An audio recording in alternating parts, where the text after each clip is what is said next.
In section 6.2, we're looking specifically at these discrete random variables.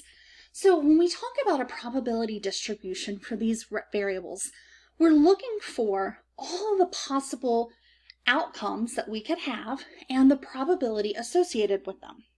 When we think of probabilities in this context, each probability is going to give us the long-run proportion of the time that the corresponding x value will occur. So what's important here is to remember with these random variables that x has to be a number that represents some particular outcome or event. So we're going to use example 5 as kind of a mundane example. We're just looking at how many customers purchase a refrigerator that's either energy efficient or not energy efficient, but it's going to provide us with an opportunity to look at how these discrete random variables are developed and where these probabilities come from. So rarely will you have to come up with something like this all on your own, but we're going to dive into this one so that you get a sense of how these discrete random variables work. So the first thing here to notice is that we are given two different types of refrigerators, energy efficient or not energy efficient. And we are going to select 4 customers who are making a decision independently of each other. And we know that 40% of all customers will select an energy efficient model. So for our 4 customers, the probability that one of them would select energy efficient is also going to be 0.4. The probability that they would not would be the complement event, 1 minus 0.4, which gives us 0.6. Now I want us to think about all of the different outcomes that we could see in this scenario. So maybe all 4 purchase one of these non-energy efficient models, or maybe the first one gets an energy efficient, but the rest are non-energy efficient. Then maybe the first one is not, the second one is energy efficient, and then the next 2 are not. And then it just goes on like this until we get all the different possible outcomes. Getting all of these outcomes is very tricky because you have to think about what you're changing and what you're not changing. And on a test, I would never have you come up with all of these because it's easy to forget just one of them or 2 of them.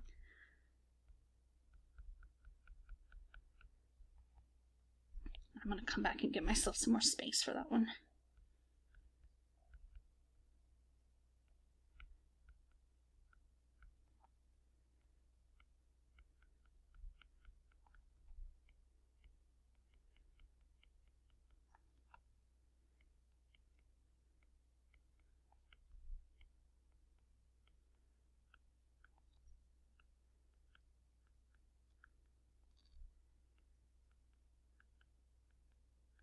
So those are the possible outcomes that we could end up with.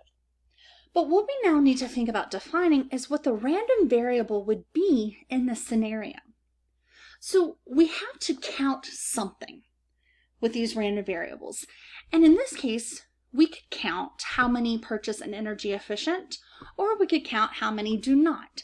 So for this example, let's count the number who do purchase an energy efficient model. So if that is our case, then what are our possible outcomes? Well, we could have none, 1, 2, 3, or 4. So let's look at the case where none purchase an energy efficient model. The only outcome in our list that has 0 E's is this first one, GG, GG. So we need to calculate the probability of that occurring. Since these are independent, we can actually multiply the probabilities for each customer. The probability that the first one gets non-energy efficient is 0.6. So is the next one, and the next one, and the last one. So when we add all of that, multiply all of that together, we get 0.1296.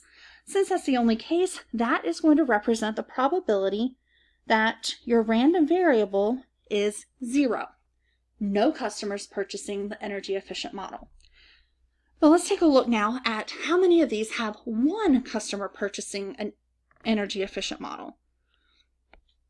So that would be the next 4 in our list. And let's just look at how we calculate a few of these calculations or probabilities. So EGGG would be the first one E, and then the rest G. So we have 0.4, and I'm going to use exponents here because it's repeated multiplication. And so we get 0.0864.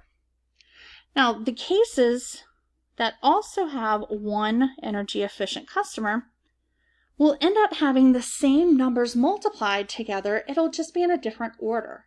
So we don't have to keep calculating all of these. We know they're all going to be 0.864.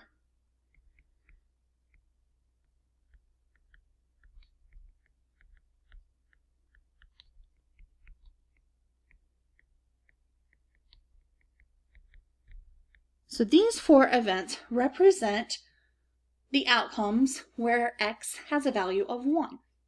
So to get the probability of that X value, we're going to add all of these probabilities together, and we get 0.3456. Now we can go through this. The next set, we'd be looking at how many have 2 energy efficient purchases, and then 3, and then all 4, calculating these probabilities for each outcome. And if you want to go through and do all those, all of the probabilities are written out on page 316 in your textbook, but we're going to go ahead and fill in the rest of this probability distribution, because most of the time what you'll be working with is just this table here. Okay, you won't usually have to come up with all of the outcomes and calculate the probabilities for all of these outcomes. Usually you'll just start right here with this table. So when you're given a table, you can answer some probability questions, such as this one: what's the probability that X is greater than or equal to 2? Well, what events would make up that particular outcome?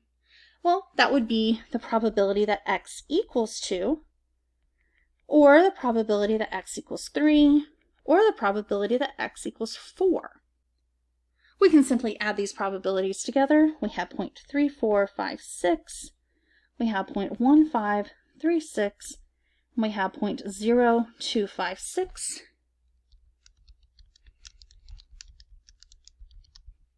Giving us an overall probability of 0.5248. So what this means is if you were constantly getting these groups of 4 customers, the probability that 2 or more of them would purchase an energy efficient in the long run is about 52%.